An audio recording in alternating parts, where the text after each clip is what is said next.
Hello. So today I'm going to be doing a lesson plan on energy, heat, warming, and cooling. It's basically the transfer of heat for energy. I wrote my essential question at the top. It is, how is energy transferred through heat, energy, warming, and cooling for grade level 5? And then right here, I wrote the overview of the lesson. I basically just said, let's talk about the common or the possible misconceptions of heat transfers. Let's talk about where we might see a heat energy transfer. Let's draw a model and come up with ideas about where this might occur. So basically this one is talking about it and this one is drawing it. And then we'll explain how this will happen and what might happen within all of those areas. So, what are the possible misconceptions of energy and heat, warming and cooling?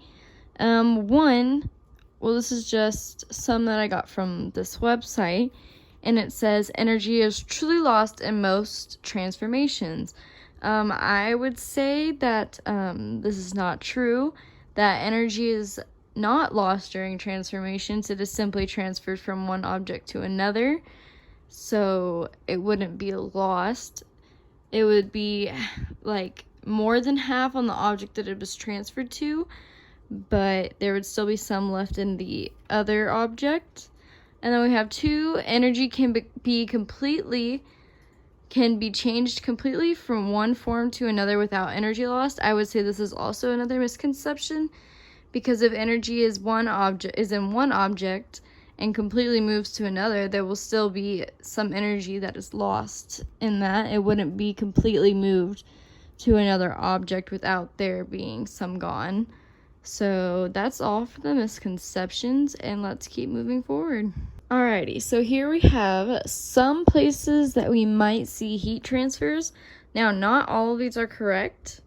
So we're going to take a look right down here that says important things to note. The first one is, if it is the same temperature, energy won't transfer. So that's important to keep in mind when we come back and look at the places that we might see it. The second one is, this can occur in a room, but the temp must be quite different, so there must be a big difference in the temperature. And then we see the larger the temp difference, the more heat transfer. So we see that, and so we come back up here to places we might see heat transfers. So hot cocoa in hands in cold weather, I would put a check mark next to that one. We will see it there. Ice in soda, I would put a check next to that one. That one looks correct. A heater in a cold room, I would say yes, because the difference in temperature would be quite different. And then we see a fan in a cold room, I would say no, it wouldn't make a difference. Then a cold drink in cold weather, again, that says if it is the same temp, energy won't transfer, so I would say no for that one as well. So now let's get into drawing a model. Alright, so I chose the hot cocoa in cold weather because this is the easiest for a child or a 5th grader to imagine in their head. So let's say you're at a baseball game and it's a little cold outside and you're watching your sibling or cousin play a game. Well, if it's cold, you would go to the concession stand and get a hot cocoa, because hot cocoa will warm you up. So, you get a hot cocoa. Well, here we see that if you hold the hot cocoa in your hands will become warm.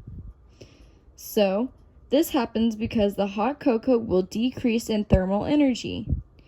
Yes. And your hand will increase in thermal energy, which is known as an energy transfer. So, when your hand increases in thermal energy, you will begin to warm up. And that is our lesson plan for energy, heat, warming, and cooling.